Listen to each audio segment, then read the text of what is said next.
অনিন্দ্য ইসলাম অমিতের পক্ষ থেকে যশোর সদরের প্রতিটি মন্দিরে শারদীয় শুভেচ্ছা উপহার বিতরণ চলছে। শুক্রবার চাষড়া রামনগর সহ 81টি মন্দিরে উপহার পৌঁছানো হয়েছে। শনিবার পৌরসভা ও অন্যান্য ইউনিয়নের বাকি 85টি মন্দিরে উপহার বিতরণ করা হবে।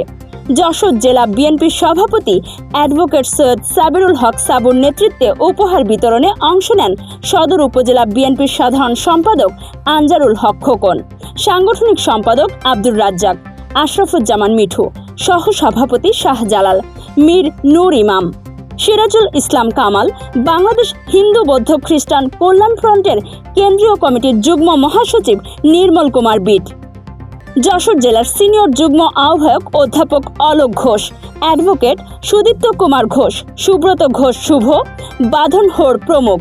এছাড়াও এ সময় প্রত্যেক ইউনিয়ন কমিটির সভাপতি, সাধারণ সম্পাদক সহ স্থানীয় নেতৃবৃন্দ উপস্থিত ছিলেন।